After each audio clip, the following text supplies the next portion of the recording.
I've always loved the Tasmanian Devil.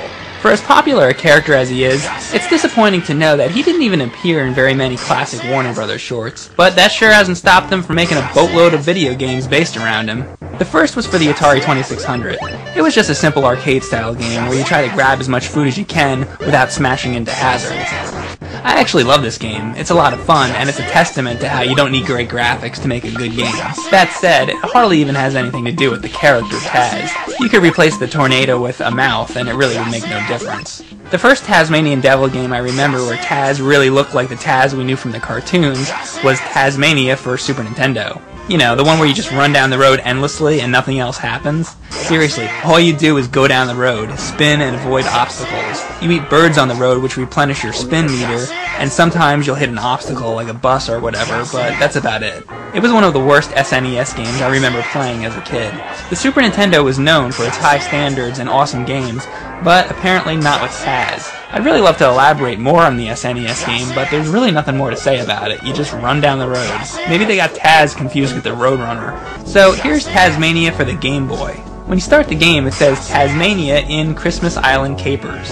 Shouldn't it say Taz in Christmas Island Capers? Taz-Mania is the name of the place that he lives, not his name. That'd be like if this was a Star Wars game, and instead of it saying Luke Skywalker in Death Star Escape, it said Death Star in Death Star Escape. The first level is fairly difficult. It's just one of those things that you need to do a few times to know what's coming so that you can react fast enough. Then the second level starts, and some guy just throws you off a pier and you die. How are you supposed to know the first time you do this that you're supposed to spin on the water? On the next level, you run down the road and it looks just like the Super Nintendo game. Great idea. Copy the crappy gameplay from the SNES game. Once again, you just run down the road and spin. At least this game has actual side-scrolling levels though, so this game is actually better than the SNES version if you can believe that, but not by much. The first boss is a dinosaur and he's really easy, you just jump on top of his head. Then when you get to the next level, it's a bunch of islands with water between them. I assume that you have to spin on the water like earlier, but that doesn't work. I tried spinning on the water repeatedly, but I just kept dying. I wasn't sure what to do, and then it just said game over.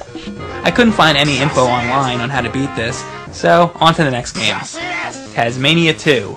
With this game, again it's a side-scroller like the first one, and it seems like it's got more to do with the cartoon show because the introduction story uses characters from the show.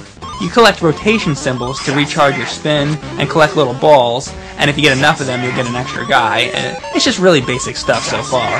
Then I got to the first boss. It's this guy in some sort of wooden tank shooting arrows.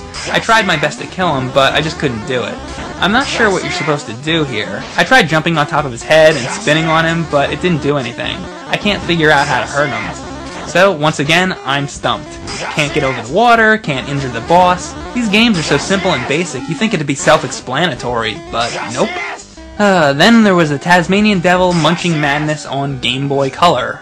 So in this one, Taz travels around on this huge map that you're supposed to explore. The goal, I believe, is to collect golden coins. I found this one lady who tells you to cross some island and get a coin, so I did that and I got the coin, but that's the only coin I was able to find. I walked around the whole island numerous times, picking up fruit that doesn't seem to do anything, and killing endless amounts of crabs, but I saw no other coins. I tried killing natives, I tried smashing into trees and rocks, I covered the entire island multiple times, but no more coins. So I don't see what I'm missing. But what I do know is that the music in the game is driving me right out of my mind, so I have to stop playing it anyway. 3 Taz Game Boy games and I can't figure them out. It's times like this when I just feel dumb, like I can't figure out some stupid kid's game, but I really don't think it's my fault. The game design is just sloppy. All 3 of these Game Boy games needed a lot more testing before they were released. But we know the deal by now. Got a popular kids show? Just rush out a crappy game to cash in on it as quick as possible. But it's not over yet. Let's look at Taz-Mania for the Sega Genesis. On the surface, it seems like a good game. The graphics are really nice, and the controls seem decent for the most part. They let you use his spin as much as you want instead of having to worry about replenishing a spin meter, so that much I like. But there's other things about it that make it really frustrating. As you're going through a stage, you'll have to jump from platform to platform to progress. But the problem is, you won't be able to see where the next platform is you need to land on. You have to take wild guesses where the ledge is going to be, which more often than not will send you plummeting down back to where you started. And this happens continually. And a lot of things in the background look like you can jump onto them, but actually you can't. so it can be hard to decipher what you can land on. You climb up the rocks, and some of them are hard to reach, but if you use your spin, Taz will dart out further and you can jump large gaps. Seems like it should be fun, doesn't it? But when you jump out, you have no idea where you're going to land, and unless you're lucky, you're going to have to redo everything that you just did. It's extremely aggravating. What makes it even more aggravating is the fact that it's almost a good game. Eventually, if you play long enough, you'll be able to memorize the board and know where all the platforms are so that you can progress. But if they would have just designed it so that you could see where the next ledge you need to jump on is, it would have been a lot better. Also, sometimes they place bombs on the ground that Taz will automatically pick up and eat. If he eats one, he gets hurt, and usually you can avoid items by jumping over them, but then sometimes they're in spots where they're nearly impossible to avoid, so he'll pick them up and eat it when you don't want him to. And other times, the bombs will be hidden behind foreground objects, so there's no way you can even know it was there. So you really have no choice except to memorize where everything is. And that's pretty much the name of the game. You just have to memorize the location of everything in the level.